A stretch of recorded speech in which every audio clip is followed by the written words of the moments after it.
जय श्री कृष्णा मित्रों, भगवान श्री कृष्ण कहते हैं, किसी को कोई फर्क नहीं पड़ता कि आप किन हालातों में जी रहे हैं, आपको अपने हालात खुद ही बदलने होंगे। जैसे उबलते पानी में कभी परछाई नहीं दिखती, ठीक उसी प्रकार परेशान मन में भी कभी समाधान नहीं दिखता। इसलिए शांत होकर देखिए, सभी समस्याओं का हल जरूर मिल जाएगा और आपकी मुश्किलों के जवाब और समस्याओं के हल भगवत गीता से बेहतर कोई नहीं दे सकता। दोस्तों, भगवत गीता सिर्फ एक किताब या धार्मिक ग्रंथ नहीं है, बल्कि इसमें वो दिव्य ज्ञान है जो इस पृथ्वी पर जीवन जीने वाले प्रत्येक व्यक्ति के लिए उपयोगी है।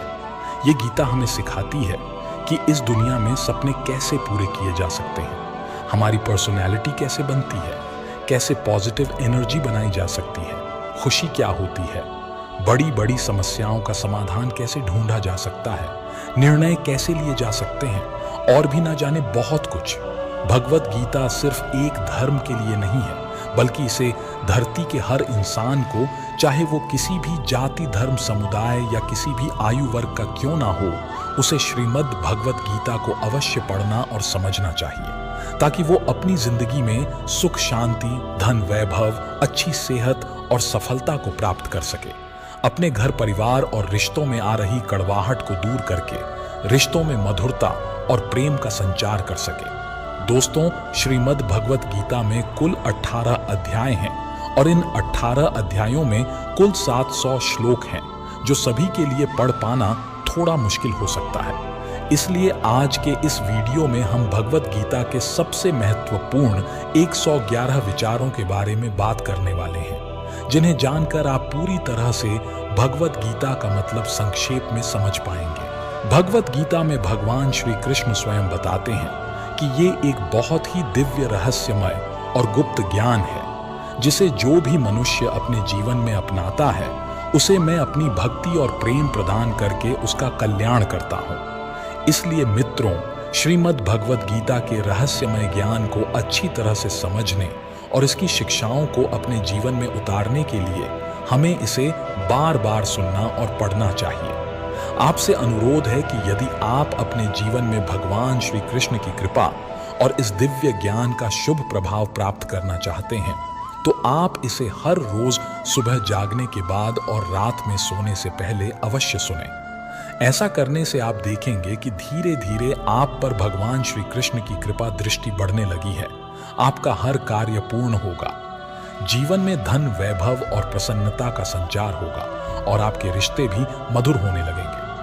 और यदि आप भगवत गीता के इन विचारों को ज्यादा गहराई से समझना चाहते हैं, तो थोड़ी देर के लिए हेडफोन्स लगाकर आंखें बंद करके शांत मन से इन सभी 111 विचारों को अंत तक अवश्य सुनें। तो आइए दोस्तों, साथ में मिलकर अपने जीवन को सफल बनाते हैं और सुनते हैं श्रीमद् भगवत गीता के सबसे महत्वपूर्ण 111 विचार। श्रीमद् भगवत गीता में भगवान श्री कृष्ण कहते हैं, महाभारत के युद्ध के मैदान में पांडवों और कौरवों की सेनाएं आमने सामने खड़ी थीं। कुरुक्षेत्र की भूमि पर इतिहास का सबसे बड़ा युद्ध होने वाला था। हर ओर युद्ध की तैयारी थी और दोनों ओर से योद्धा अपने अपने शस्त्र संभाले हुए थे। परंतु इस महासमर की शुरुआत से पहले ही एक असाधारण घटना घटी, जो न केवल इस युद्ध का बल्कि मानवता का सबसे बड़ा सबक बन गई। पांडवों की ओर से अर्जुन, महान धनुर्धर और साहसी योद्धा, अपने रथ पर बैठे थे।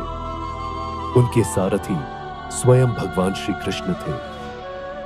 अर्जुन ने युद्ध भूमि में दोनों सेनाओं के बीच जाकर जब अपने प्रियजनों, गुरुओं, भाइयों और सगे संबंधियों को देखा, तो उनके मन में अचानक एक विचलन उत्पन्न हो गया। वे सोच में पड़ गए कि क्या वे अपने ही परिवार, अपने ही प्रियजनों के साथ युद्ध कर पाएंगे। उनके मन में कई सवाल उठने लगे और उनके हाथों से उनका धनुष गांडीव छूट गया। अर्जुन ने कृष्ण से कहा, हे माधव, मैं इस युद्ध को नहीं कर सकता। मेरे अपने भाई, मेरे गुरु, मेरे सगे संबंधी सभी इस युद्ध में मेरे विरोध में खड़े हैं। यह कैसे संभव है कि मैं उनके साथ युद्ध करूं? इस युद्ध में विजय प्राप्त करने का क्या अर्थ है यदि इसके बदले में मुझे अपने प्रियजनों का जीवन लेना पड़े। यह कहकर अर्जुन ने अपने रथ पर बैठकर युद्ध से संन्यास लेने का निर्णय ले लिया। उनका हृदय अशांत हो उठा और उनका आत्मबल टूटने लगा। उनके मन में शंका, भय और असमंजस का संचार होने लगा। भगवान श्री कृष्ण ने अर्जुन के मन की व्यथा को समझा। उन्होंने मुस्कुराते हुए अर्जुन की ओर देखा और उनसे कहा, हे पार्थ, यह समय शंका का नहीं है, यह समय कर्तव्य का है। तुम्हारा धर्म तुम्हें इस युद्ध के लिए पुकार रहा है। याद रखो, हम सभी आत्माएं अमर हैं। यह शरीर नाशवान है, पर आत्मा अजर और अमर है। अर्जुन फिर भी प्रश्न करते हुए बोले, हे केशव, यदि आत्मा अमर है तो फिर इस युद्ध का क्या प्रयोजन है? क्या हम सभी को प्रेम और क्षमा से इस समस्या का समाधान नहीं करना चाहिए? कृष्ण ने अर्जुन को समझाया कि युद्ध कभी भी केवल शारीरिक संघर्ष नहीं होता। यह धर्म और अधर्म के बीच का संघर्ष है। इस युद्ध में अर्जुन का भाग लेना उनके कर्तव्य का पालन करना है। भगवान श्री कृष्ण ने कहा, अर्जुन, अपने कर्मों को पूर्ण समर्पण के साथ करो, परंतु उसके फल की चिंता मत करो। फल की आकांक्षा छोड़कर कर्म करने से ही सच्ची सफलता प्राप्त होती है। कृष्ण ने अर्जुन को कर्मयोग का महत्व बताया। कर्म करने की, बिना किसी स्वार्थ और बिना किसी फल की इच्छा के। जो व्यक्ति अपने कर्तव्यों का पालन करता है और परिणाम की चिंता नहीं करता, वह सच्चा योगी होता है। कृष्ण ने कहा, अपने मन को शांत करो और अपने भय को त्यागो। तुम्हारा कर्तव्य तुम्हें युद्ध करने का निर्देश दे रहा है, क्योंकि तुम एक योद्धा हो। यह तुम्हारा धर्म है। अपने प्रियजनों के प्रति तुम्हारा मोह तुम्हें अपने कर्तव्य से विचलित कर रहा है। मोह से ऊपर उठकर निष्काम भाव से कर्म करो। भगवान श्री कृष्ण के शब्द अर्जुन के मन में गूंज उठे। उन्होंने अपने भीतर नई शक्ति और आत्मविश्वास का अनुभव किया। उन्होंने महसूस किया कि उनकी शंका और भय मात्र मोह के कारण थे, जो उन्हें अपने कर्तव्य से भटका रहे थे। उन्होंने समझ लिया कि किसी भी परिस्थिति में धर्म और सत्य के मार्ग पर चलना ही सच्चा कर्तव्य है। अर्जुन ने अपने सभी संदेहों और द्वंद्व को छोड़ दिया और श्री कृष्ण के उपदेश का पालन करते हुए गांडीव को फिर से थाम लिया। उन्होंने युद्ध में भाग लिया, न केवल एक योद्धा के रूप में, बल्कि एक सच्चे कर्मयोगी के रूप में। उनके इस निर्णय से यह संदेश मिलता है कि जीवन में कभी भी कठिनाई आए, हमें अपने कर्तव्य से नहीं भटकना चाहिए।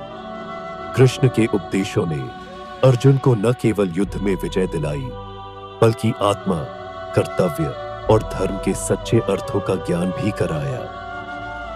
यह शिक्षा हमें यह समझाती है कि जीवन में आने वाली चुनौतियों से घबराने के बजाय हमें अपने कर्तव्यों को बिना किसी मोह और फल की इच्छा के साथ निभाना चाहिए।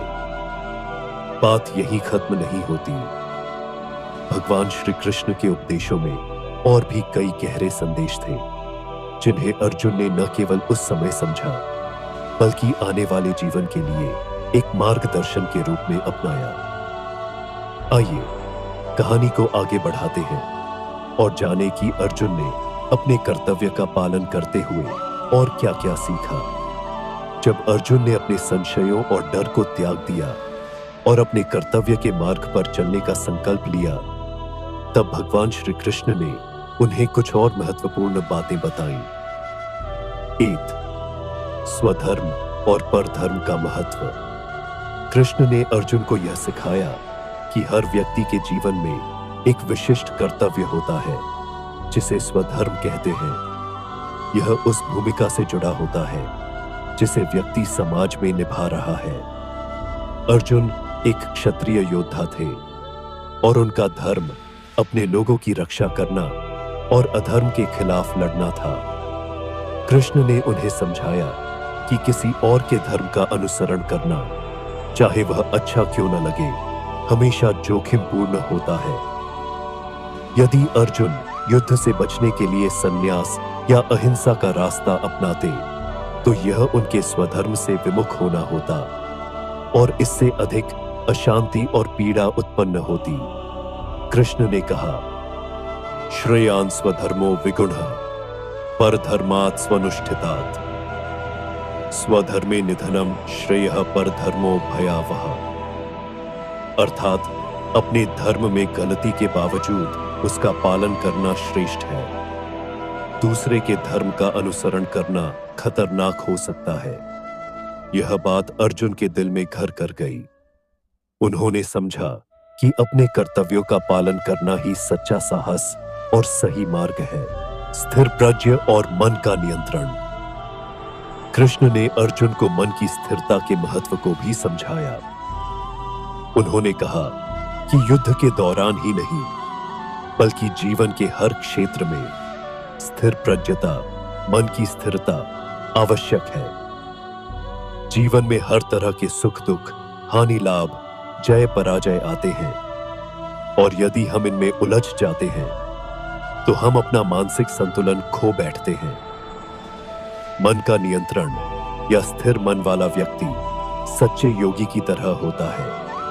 कृष्ण ने कहा, दुखेष्वनुद्विग्न मना सुखेषु विगत स्पृह वीतराग भय क्रोध स्थित धीर मुनिरुच्यते।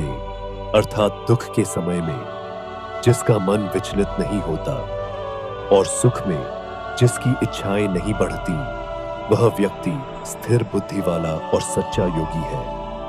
अर्जुन को यह समझ में आया कि अपने मन को नियंत्रित करना ही सबसे बड़ी विजय है। इस युद्ध के मैदान में विजयी होना केवल बाहरी विजय होगी, परंतु मन पर विजय प्राप्त करना सच्चा पराक्रम है। 3. आत्मा का अमरत्व और मृत्यु का भय। कृष्ण ने अर्जुन को यह भी बताया कि हर व्यक्ति केवल शरीर नहीं है बल्कि एक अमर आत्मा है। शरीर नश्वर है और समय आने पर इसे छोड़ना ही पड़ता है, पर आत्मा कभी नहीं मरती। यह अनादि, अजर, अमर और अविनाशी है। मृत्यु का भय मनुष्य को अपने वास्तविक कर्तव्यों से विचलित कर सकता है, लेकिन आत्मा के ज्ञान से यह भय दूर हो सकता है। कृष्ण ने कहा, वासांसि जीर्णानि यथा विहाय नवानि गृह्णाति नरोपराणि तथा शरीराणि विहाय जीर्णा अन्यानि संयाति नवानि देहि। जैसे एक व्यक्ति पुराने वस्त्रों को त्याग कर नए वस्त्र धारण करता है, वैसे ही आत्मा पुराने शरीर को छोड़कर नया शरीर धारण करती है। यह बात अर्जुन के लिए आंखें खोल देने वाली थी। उन्होंने महसूस किया कि मृत्यु केवल शरीर का अंत है, आत्मा का नहीं।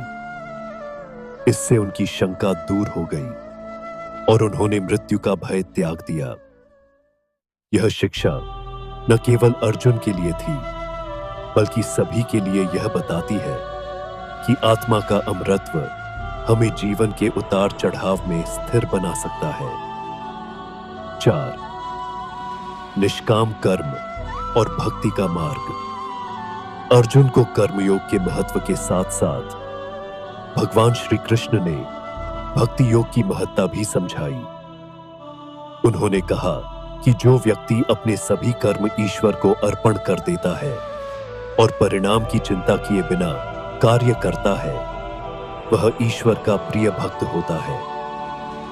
निष्काम कर्म का अर्थ है ऐसा कर्म जो किसी फल की इच्छा के बिना किया जाए। कृष्ण ने कहा, योगस्थः कुरु कर्माणि संगम त्यक्त्वा धनंजय सिद्ध्य सिद्ध्यो समो भूत्वा समत्वम योग उच्यते। योग का अर्थ है सभी कार्यों को समान भाव से करना, सफलता और असफलता में एक जैसा रहना। यहां अर्जुन ने भक्ति का महत्व समझा और यह महसूस किया कि यदि व्यक्ति अपनी इच्छाओं को छोड़कर पूरी श्रद्धा और समर्पण के साथ कर्म करता है तो उसे किसी भी परिस्थिति में चिंता करने की आवश्यकता नहीं होती। ऐसा व्यक्ति न केवल सफल होता है बल्कि शांति और संतोष भी प्राप्त करता है। अर्जुन की जागृति और उसका संकल्प। भगवान श्री कृष्ण की शिक्षाओं ने अर्जुन के भीतर एक नई चेतना का संचार कर दिया। उन्होंने अपनी व्यक्तिगत इच्छाओं, मोह और संदेहों को त्याग दिया और पूरे समर्पण और विश्वास के साथ अपने कर्तव्यों का पालन करने का संकल्प लिया। अब वे केवल एक योद्धा नहीं रहे बल्कि एक सच्चे कर्मयोगी बन गए जो निष्काम कर्म और भक्ति के मार्ग पर चलने वाला था। अर्जुन ने फिर से गांडीव धनुष को उठाया और अपने भय और मोह को पीछे छोड़ते हुए युद्ध में उतरे। वह न केवल बाहरी युद्ध लड़ने के लिए तैयार थे बल्कि उन्होंने अपने भीतर भी एक युद्ध जीता था, मन और आत्मा के बीच का। इस कहानी का संदेश। भगवद गीता का यह अध्याय हमें सिखाता है कि जीवन में कर्तव्य का पालन करना ही सबसे बड़ी पूजा है। हर व्यक्ति का जीवन में एक उद्देश्य होता है और उसे बिना फल की चिंता किए अपने कर्तव्यों का पालन करना चाहिए। यह कहानी हमें बताती है कि जीवन के हर संघर्ष में हमें अपने मन की स्थिरता बनाए रखनी चाहिए, मृत्यु के भय को त्यागना चाहिए और निष्काम कर्म के मार्ग पर चलना चाहिए। इस प्रकार श्री कृष्ण की शिक्षाओं के माध्यम से अर्जुन ने न केवल बाहरी युद्ध में जीत हासिल की बल्कि अपने आत्मज्ञान और आंतरिक शांति का मार्ग भी खोजा।